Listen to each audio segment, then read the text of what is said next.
المسيرات الإيرانية التي استعان بها بوتين في الحرب الأوكرانية.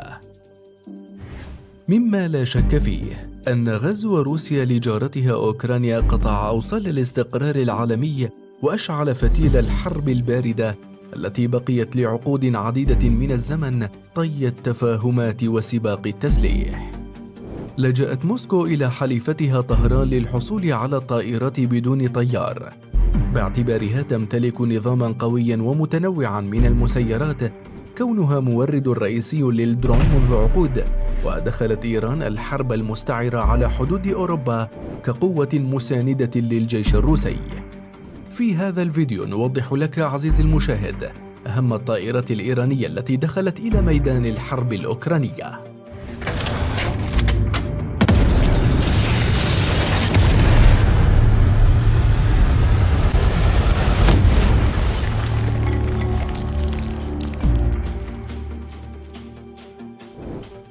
رحلة المسيرات الإيرانية إلى روسيا. كشفت الولايات المتحدة الأمريكية منتصف شهر يوليو تموز الجاري عن صفقة سرية جرت بين روسيا وإيران، تقضي الصفقة بتزويد إيران القوات الروسية بالمئات من الطائرات المسيرة لأغراض الاستطلاع والهجوم والتدمير. وفي غمرة الحرب الروسية المتواصلة على أوكرانيا، كشف مستشار الأمن القومي الأمريكي جيك سوليفان بأن بلاده رصدت بواسطة الأقمار الصناعية وفداً روسياً داخل قاعدة كاشان الجوية البعيدة 200 كيلومتر جنوب طهران، وهو يجري تدريبات واختبارات لطائرات مسيرة إيرانية ومنصات تحكم. لترد إيران بتكذيب التقرير الأمريكي وإنها في معزل عن الصراع القائم بين روسيا وأوكرانيا، ما يفسر مخاوف إيران من فرض المزيد من العقوبات الغربية عليها. مسيرات شاهد 129 الإيرانية. بحسب تسريبات سابقة، فإن روسيا تقدمت بطلب شراء للمسيرة شاهد 129، وهي طائرة هجومية بدون طيار صممها الحرس الثوري وكشف عنها في سبتمبر من عام 2013. تبلغ سرعتها القصوى 850 كيلومتر في الساعة، ويبلغ طول الطائرة 8 أمتار بارتفاع 3.1 متر، وطول جناحيها 16 متراً. ويمكنها التحليق لمدة 24 ساعة متواصلة وتنفيذ مهامها على مسافة 1700 كيلومتر وعلى ارتفاع 24,000 قدم تقريبا، عند تشغيلها بواسطة محطات الاتصال الأرضي، و2000 كيلومتر للنسخ التي تعمل بالاتصال عبر الأقمار الصناعية، ويمكنها التسلق إلى ارتفاع 8100 متر. التسليح. في جانب التسليح، فتمتلك شاهد 8 نقاط تعليق أسفل جناحيها، يمكنها حمل قنابل تقليدية أو صواريخ موجهة بالليزر أو بالأشعة تحت الحمراء، مما يعطيها أفضلية في تدمير الأهداف الثابتة والمتحركة على حد سواء. وتستخدم إيران مع هذه الطائرة 4 قنابل ذكية من طراز سديد 345 مع توجيه دقيق بالليزر، وهذا ما يجعلها على رأس قائمة موسكو بسبب قدرته على القيام بمهام بعيدة المدى للعثور على قاذفات الصواريخ المتنقلة هيمارس وتدميرها، بعد أن زودت بها الولايات المتحدة أوكرانيا. أنظمة الرصد والقتال. أنظمة الرؤية المستخدمة في المسيرة شاهد بسيط جدا، حيث يعتمد على كاميرات SLR من المصنعين التجاريين، على وجه التحديد كاميرات نيكون 900، وربما أضيف الإصدار الأحدث P1000 والذي يوفر رؤية بتقنية 4K مع تكبير بصري يصل إلى ضرب 125 وتكبير الرقمي ضرب 300. كما تمتلك كاميرات للرؤية الليلية من صناعة شركات تجارية صينية يصل مدى الرؤية فيها إلى 1800 متر. مهاجر 6 واحدة من أحدث المسيرات الإيرانية، وهي أقرب في تصميمها إلى مسيرات بيرقدار 2 التركية. يبلغ طولها 5.5 متر، ويصل وزنها الأقصى عند الإقلاع إلى 600 كيلوغرام، وتستمر في الطيران لفترة 12 ساعة على ارتفاع يبلغ 18,000 قدم بسرعة 200 كيلومتر في الساعة، ويصل مداها إلى مسافة 2000 كيلومتر.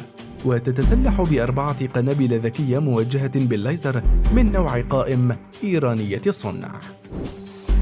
المسيرات الانتحارية. لا يبدو أن مصطلح الطائرات الانتحارية يحتاج إلى شرح، لكن الطائرات الإيرانية من هذا النوع يمكن تعريفها بأنها صواريخ كروز مجنحة متوسطة المدى. أكثرها كفاءة وهو الذي طلبته روسيا هي الطائرة أبابيل 5، والتي بمقدورها حمل رأس تفجيري يصل وزنه إلى 600 كيلوغرام. وهذا النوع من الطائرات يؤدي وظيفتان فقط، إما التجسس والتصوير الجوي أو تتبع الأهداف والانقضاض عليها والتصادم معها. حمل تصميم أبابيل من جيلها ال5 هندسة أقرب لصواريخ كاليبر الروسية، مما يعني أنها ذات بصمة رادارية منخفضة، وتصل سرعتها القصوى إلى 900 كيلومتر، وبإمكانها التحليق إلى ارتفاع 5500 متر، وبنطاق عمليات يصل إلى 1500 كيلومتر. تاريخ المسيرات الإيرانية.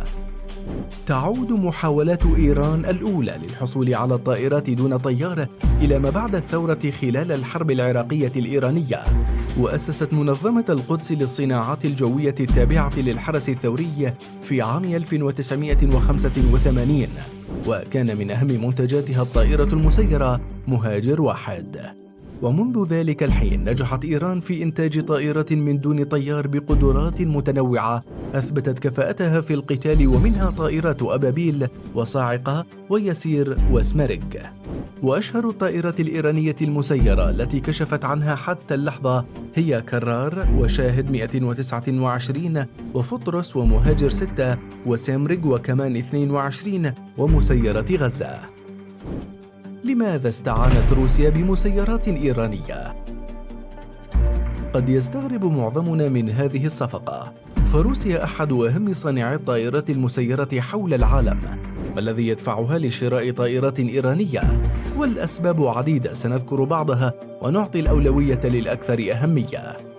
أولاً، أسباب اقتصادية. بالنظر إلى خامات تصنيع المستخدمة في الطائرات الإيرانية كألواح الفايبر الليفية زهيد التكلفة، حيث لا تكلف أكبر طائرة أكثر من $100 أمريكي، ومعظم الطائرات الإيرانية تستخدم محركات بنزين كتلك المستخدمة في السيارات الصغيرة، وكاميرات تجارية وأنظمة اتصال تعتمد في تشغيلها على أبراج الاتصالات الخلوية أو أبراج مماثلة للأغراض العسكرية.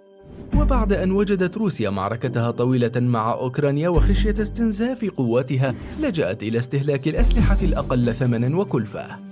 ثانياً، أسباب عسكرية. فيما سبق لم تولي روسيا اهتماماً في الطائرات الانتحارية، ومعركتها الحالية تتطلب وجود هذا السلاح إلى جانب قواتها، ومسألة تصنيعها داخل روسيا قد يستهلك وقتاً أطول من شرائها، مما يعني تأخير وصولها إلى ميدان المعركة. ثالثاً وأخيراً، أسباب سياسية. لا يخفى على أحد أن بوتين وعقب إعلانه الحرب على أوكرانيا دخل في عزلة دولية، وحرصاً على عدم استياء الجمهور الروسي من عزلة حكومتهم بدأ بعقد صفقات تبادل تجاري مع الصين وتبادل عسكري مع كوريا الشمالية وبعض الدول الآسيوية وأخيراً إيران. وهذه النشاطات السياسية تأتي في إطار بناء علاقات روسية جديدة بعيداً عن العلاقات السابقة مع العدو التقليدي المتمثل بدول حلف الناتو. وأنت عزيزي المشاهد، ما رأيك باختيار بوتين للأسلحة الإيرانية؟ وبرأيك هل تحدث هذه الطائرات فارقاً في الميدان؟